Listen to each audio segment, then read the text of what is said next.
Hey guys, welcome again to the Zeelicious kitchen. Today I'm going to show you how to make egusi soup. I already have 2 egusi soup recipes on this channel, but this video will show you a no frying method of making egusi soup. Now what I like most about this method is that it cuts down the cooking time by half, especially if you have your proteins fully cooked. And guess what guys, the taste is absolutely delicious. I'm also going to show you how I make my oatmeal swallow, which is always my swallow of choice whenever I'm enjoying a good serving of egusi soup. Hi guys, welcome to another episode of the Zeelicious cooking series. I hope all of you are keeping safe and doing well this period. Today I'm going to be showing you how to make a simple egusi soup recipe. I'm going to show you the no frying method of making egusi soup. Now this particular method cuts down the cooking time by half, and I tell you guys, the taste is absolutely mouth-watering. We're going to go into the cooking process right now, but if you haven't subscribed to the channel, please go ahead and subscribe so that you can get instantly notified whenever we upload a video. And of course, please also like this video. It makes me so happy when I see all the thumbs up and everyone liking the video. Alright guys, now we can go into the cooking action.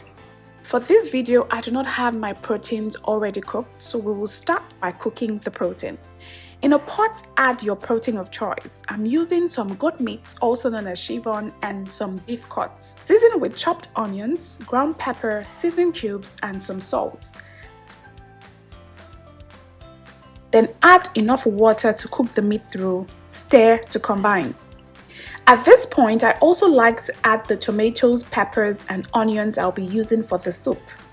I leave it to cook for about 10 minutes till they are soft.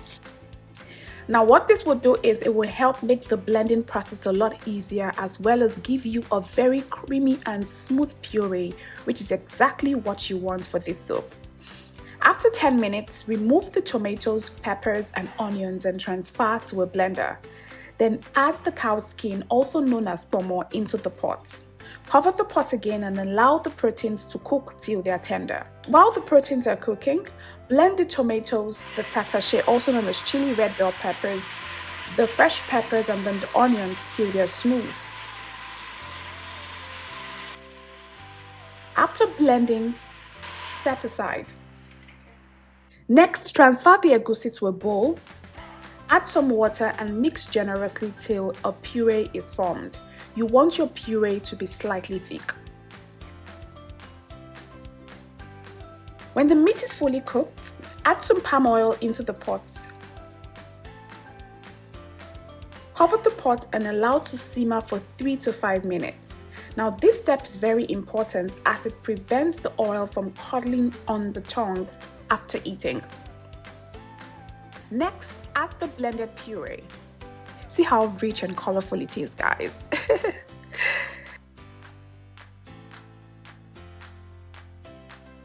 Then afterwards, add the oatmeal, which is a local seasoning used in the eastern part of Nigeria. Now this step is totally optional if you do not find oatmeal in the market, okay? Then add some seasoning cubes, some ground crayfish, and then some salt. Stir to combine.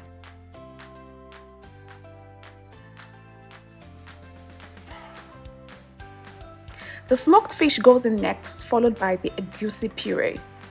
You want to add the egusi puree in tiny bits into the pot.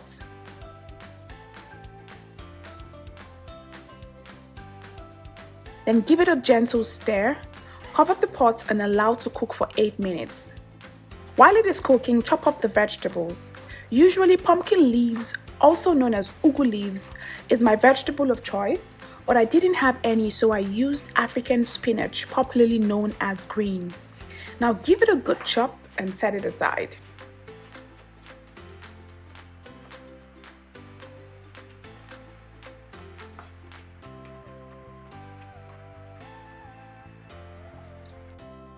After about 8 minutes, open the pot, and if you notice your egusi is too thick, add some more water to meet your desired consistency.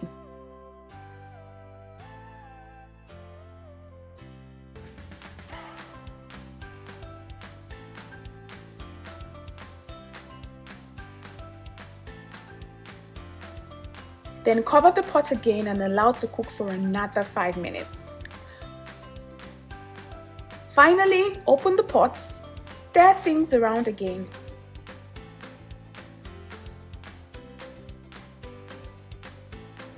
And then add the shredded vegetables, give it one final stir and take off the heat immediately.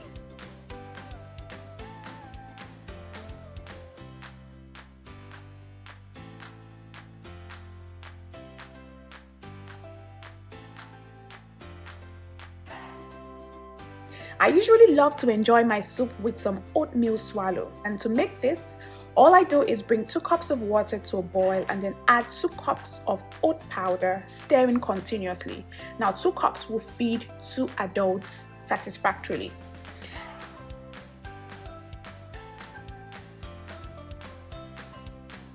Stir until perfectly mixed and solidly formed.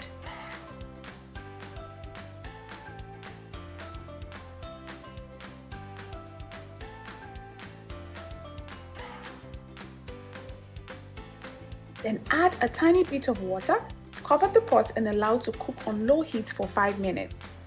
Finally, open the pot and stir again with a spatula until smooth.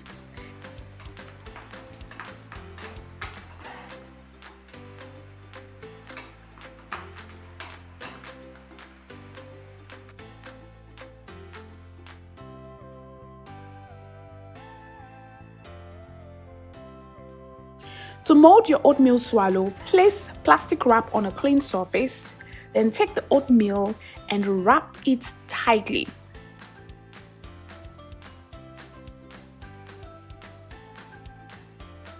Give it a gentle roll on the flat surface until very smooth.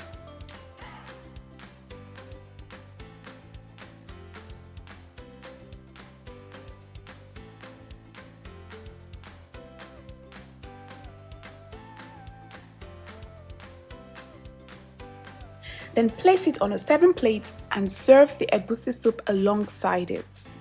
This has got to be the best looking soup in the history of mankind. Absolutely gorgeous.